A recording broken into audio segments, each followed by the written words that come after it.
A common question that I'm asked while teaching Pilates is, what is the goal of this exercise? And today I'm going to help you understand better spine stretch, which is from the mat. So spine stretch, some of the goals throughout it are spinal flexion, hence the name spine stretch. Also breathing, as well as preparing you for other exercises later on in the mat. So I'm going to go through ways to help you have all of those goals in mind during your spine stretch. Okay, so to start out, one important thing is to make sure that when you're doing spine stretch, you are on top of your sit bones, because sometimes we have tight hamstrings or tight hips, and so that can prevent us from being on our sit bones, which if you feel behind you, they're going to be further back when you're sitting on the floor. So my hands are about right where they are. And so what it can look like if you have tight hips or tight hamstrings is you're going to be a little bit further back. You're going to feel a pinching at the front of your hips, and it's going to be uncomfortable. So there are a couple ways to help you get onto your sit bones. One of them is to use the Franklin balls. Now, I know it's tricky because they're balls and they want to roll away, but they are really nice and squishy.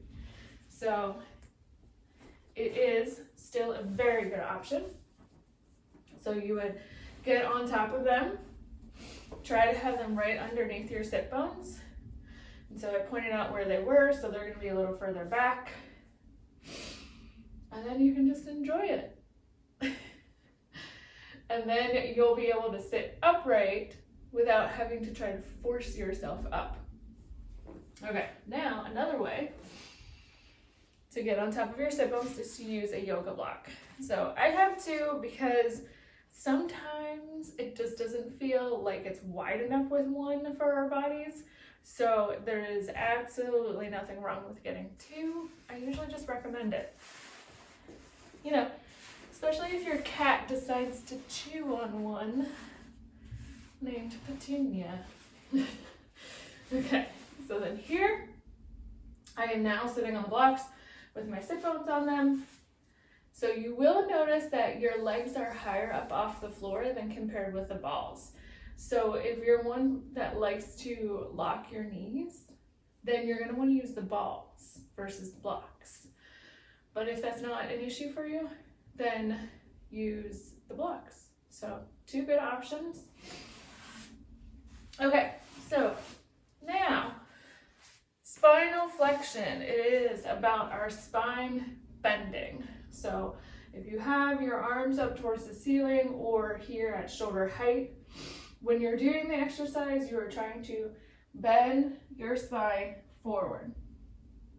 Now in doing so, we want to think about like going over top of a beach ball. So something in front of you to go up and over while keeping these ankles flexed, which is going to help lumbar flexion.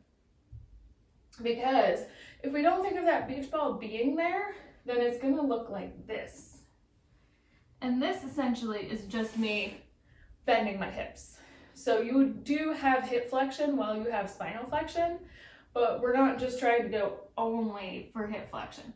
Yeah, it's a great stretch in your hamstrings, for sure. But you can get spinal flexion and hamstring stretching at the same time when you have that beach ball image. Okay? So you're going up and over something. If you don't like the beach ball, I would suggest thinking of something else that you would go up and over. You know, maybe if you had a little baby and they were doing their tummy time or whatever it's called, and you're going to play with them. Okay, so now the other focus is breathing. So the act of flexing your spine is helping you decrease the amount of air in your lungs. So we would normally inhale when coming up, and then we're going to exhale as we bend forward. And then we inhale to come up. So that inhale floats you back up, and then you exhale up and over the beach ball. And one more. And then exhale. Okay, so you can always also put your feet up against a wall to help keep them flexed.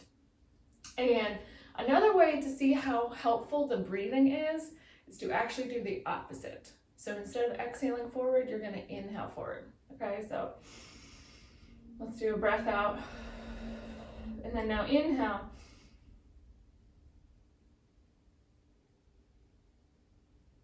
And so I can still bend, but the thing is everything's tight. And so it doesn't feel good. So now let's try the other way. Exhale. That just feels better. Inhale again. Exhale. Okay, so now another way to work on your spine stretch is actually to do it standing. So we'll go ahead and stand up for that one. Okay, another way to practice that spine stretch is to be up against a wall. And so you want to make sure that you have freedom from head to toe. So I had to make some adjustments. And then when you stand against the wall, you're going to have your feet about a foot's distance away from the wall. And then your butt's going to be touching the wall. And let's go with our feet a little wider than hip distance here, just so that we get the idea of doing it on the mat. And then lift your arms up. So here, when you're against the wall, ideally you feel your butt and your head touching the wall, and then maybe also your shoulders. Okay, but you're not going to be flat against the wall. And when you roll away, you're going to start with your head and then your shoulders, and then you're going to try to bend the spine. So then the last part to move is that tail, and you're going to feel it slide up the wall. And then as you roll back, it's going to slide down, and then you're going to try to feel the rest follow back up. So doing a spine stretch against the wall is really helpful for feedback, and it's also quite challenging. And then inhale as you come back up. Make sure those sit bones move. So it's like they're rolling up the wall and then rolling down the wall. Do one more. Exhale, exhale, exhale. Spine bends, hips bend too. And then roll back up.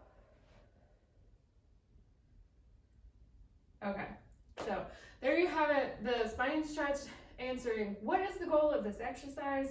So if you found this video to be helpful, please let me know in the comments, because I would love to hear from you.